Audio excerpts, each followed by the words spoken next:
ಡಾಂಬರ್ ರಸ್ತೆ ನೋಡ್ತಾ ಇದ್ದೀರಾ. ಈ ರಸ್ತೆ ಹೊಂದ್ಕೊಂಡಂಥ ಜಾಗ ಈ ಕಬ್ಬಿನ ಪೈರು. ಈ ಕಬ್ಬು ಇದೆಯಲ್ಲ, ಈ ಕಬ್ಬು ಏನು ಕಾಣ್ತಾ ಇದೆಯಾ ಅಲ್ಲಿವರೆಗೂ ಏಕು 1 ಎಕರೆ 30 ಕುಂಟೆ. 1 ಎಕರೆ 30 ಕುಂಟೆ. ನಿಮಗೆ ಇಲ್ಲಿ ರೋಡ್ ಫೇಸಿಂಗ್ ಬರೋದು ಒಂದು 15ರಿಂದ 20 ಅಡಿ ಇದು. ಹಿಂಗೆ ಹಿಂದಕ್ಕೆ ಹೋಗಿ ಅಗಲಾಗುತ್ತೆ, ಅಲ್ಲಿ ಹಿಂದೆಗಡೆ ಅಗಲಾಗುತ್ತೆ. ಹಿಂದೆ ಕಡೆ ಈ ಪೀಸ್ ಅದಲ್ಲ, ಈ ಪೀಸ್ ಬರೋದಿಲ್ಲ, ಇದು ಈ ಪೀಸ್ ಬರೋಲ್ಲ, ಹಿಂದಕ್ಕೆ ಅಗಲಾಗುತ್ತೆ. ಈ ಕಬ್ಬಿನ ಪೈರು ಏನು ಕಾಣ್ತಾ ಅದ, ಆ ಕಡೆ ಎಡೆಗೆ ದೊಡ್ಡ ಕಬ್ಬು, ಆ ದೊಡ್ಡ ಕಬ್ಬು ಇದೆಯಲ್ಲ ಅದೇ ಎಡೆ. ಆ ಕಡೆ ಹಿಂದೆಗಡೆ ಭತ್ತ ಕಾಣ್ತಾ ಇದೆಯಲ್ಲ, ಅಲ್ಲಿವರೆಗೂ ಜಾಗ ಇದೆ. ಈ ಕಡೆ ಆ ಹುಲ್ ಬೆಳಕಂದಿದೆಯಲ್ಲ ಅದೇ ಎಡೆ. 1 ಎಕರೆ 30 ಕುಂಟೆ. ಧಾರವಾಡ ಫೇಸಿಂಗ್ ಹೊಂದ್ಕೊಂಡಂಥ ಜಾಗ ಇದು.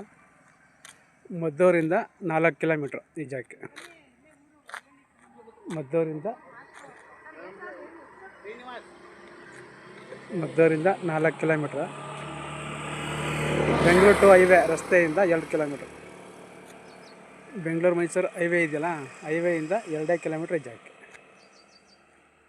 1 ಎಕರೆ 30 ಕುಂಟೆ ಈ ಜಾಗ ಬಂದು.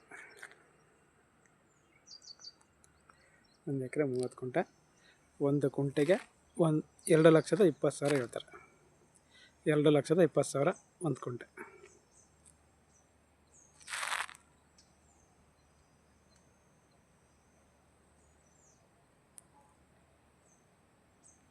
ಮದ್ದೂರಿಂದ 4 ಕಿಲೋಮೀಟ್ರ್. ಬೆಂಗಳೂರು ಟು ಮೈಸೂರು ಹೈವೇಯಿಂದ 2 ಕಿಲೋಮೀಟ್ರ್ ಈ ಜಾಗಕ್ಕೆ. ಬೆಂಗಳೂರು ಟು ಹೈವೇಯಿಂದ 2 ಕಿಲೋಮೀಟ್ರ್ ಈ ಜಾಗ. ಏನು ಕಬ್ಬಿನ ಪೈರು ನೋಡ್ತಾ ಇದ್ದೀರಾ, ಇದು 1 ಎಕರೆ 30 ಕುಂಟೆ. ರೋಡ್ಗೆ ಹೊಂದ್ಕೊಂಡಂಥ ಜಾಗ ಇದು. ರೋಡ್ ಫೇಸಿಂಗ್ ತುಂಬ ಚೆನ್ನಾಗಿದೆ ಜಾಗ. ಇಷ್ಟ ಆದರೆ ಓಕೆ ಆದರೆ ಫೋನ್ ಮಾಡಿ, ಶೇರ್ ಮಾಡಿ, ಸಬ್ಸ್ಕ್ರೈಬ್ ಮಾಡಿ ಸರ್. ಓಕೆ.